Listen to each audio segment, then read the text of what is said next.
Salut tout le monde, Maker Scott pour vous, bienvenue en 2019, je vous souhaite à tous une très bonne année, et rien de mieux pour commencer l'année qu'une mauvaise nouvelle.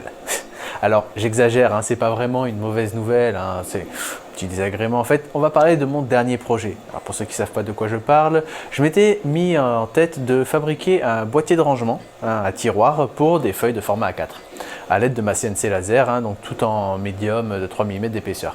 Truc vraiment simple, basique, assez facile à réaliser. Le modèle était vraiment très simple à faire. Dans les deux épisodes où je vous en ai parlé, j'ai mis l'accent sur les dimensions et sur le fait que ma CNC laser risquait de ne pas être assez grande pour pouvoir découper le modèle que j'avais prévu.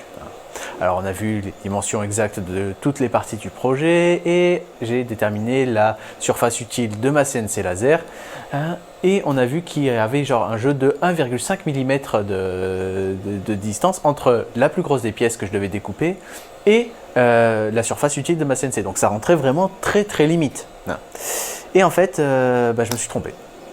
Voilà. Pendant ces vacances, alors j'ai pas fait autant de choses que j'aurais aimé faire sur mes projets, mais j'ai quand même voulu avancer là-dessus et j'ai fait le test en essayant de découper la plus grosse des pièces et j'ai un problème d'environ 3-4 mm, ça passe pas. C'est pas grand chose, c'est pas grand chose puisque j'ai genre vraiment 3-4 mm, pas plus. Mais ça pose énormément de problèmes et ça va me forcer à mettre ce projet de côté. En fait, je vous explique. Mon boîtier, voilà, ça se présente comme ça. On a un boîtier en médium, classique, et ensuite on a des tiroirs à l'intérieur. Jusque-là, tout va bien.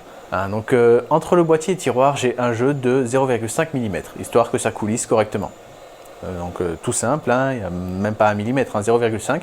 Et ensuite, on a nos tiroirs. Un simple bac en médium avec à l'intérieur la place pour nos feuilles et de chaque côté j'ai rajouté 4 mm de jeu pour pouvoir avoir un petit peu de place et pour que au cas où je mette un trombone ou deux feuilles agrafées ensemble et un petit peu décalées, bref, pour qu'il y ait un peu de place pour pas que les feuilles rentrent pile dedans. Donc j'ai essayé de voir un petit peu le modèle, voir comment le modifier pour récupérer 3-4 mm. Et le problème c'est qu'il n'y a que dans le tiroir où je peux les récupérer. Pour bien faire, il faudrait que je retire tous les 4 mm que j'ai pris de marge dans le tiroir. Et ce qui me laisserait en fait des tiroirs avec juste la place pour une feuille. Donc dès que je mets un trombone, dès que je mets une agrafe ou quoi que ce soit, ça marche plus. Les feuilles rentrent en biais, c'est pas génial, donc non, c'est pas bon. Et du coup, je vais devoir mettre ce projet aux oubliettes. En fait, plus exactement, je pourrais très bien réaliser ce projet, mais différemment, pas de la façon dont je l'avais prévu. Je voulais à la base que ce soit quelque chose de simple, facile à réaliser, un peu solide quand même.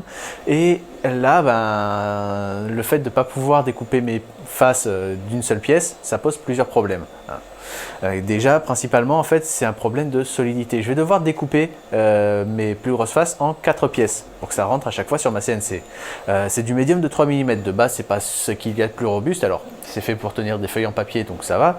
Mais il va falloir en fait que j'assemble à chaque fois ces panneaux de 4 pièces et là ça va commencer à rendre les choses un petit peu compliquées. Déjà à l'assemblage, il va falloir les coller bien lisses et ensuite voilà, ça sera des panneaux assemblés et en plus esthétiquement ça sera pas génial. Donc pour l'instant, non, j'avais prévu de faire quelque chose de simple, facile à reproduire pour tout le monde, mais si ça rentre pas sur cette CNC, s'il faut faire des petites pièces, non, ça vaut pas le coup. Du coup, pour l'instant, on oublie. Alors peut-être que d'ici quelques semaines ou quelques mois, je vous présenterai un boîtier fini, j'aurais trouvé une façon intéressante de le faire, mais en attendant, c'est pas d'actualité. Voilà. Bien, maintenant que ça c'est dit, pour éviter de finir sur une mauvaise nouvelle, on va parler un petit peu de ce qui va se passer sur la chaîne en 2019. Donc comme je vous l'ai dit il y a quelques semaines, j'ai décidé de réorienter un petit peu le sujet de ma chaîne et de ne plus me concentrer que sur l'impression 3D ou les CNC, mais vraiment de m'ouvrir un petit peu à tout ce qui me passionne.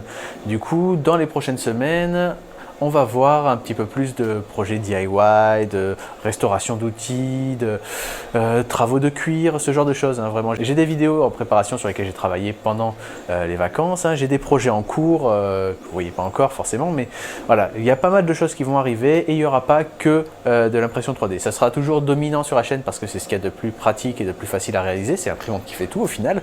Mais voilà, maintenant, d'ici les prochaines semaines, vous devriez commencer à voir apparaître sur ma chaîne travail du cuir, un projet DIY sur lequel j'ai commencé à développer certains résultats, donc ça va pas tarder. Alors Pour le planning des vidéos, je sais que jusqu'à présent, je faisais une vidéo par semaine et je vais essayer de me maintenir là-dessus. Ça me permet en fait de continuer à travailler moi de mon côté, à pas me reposer sur mes lauriers.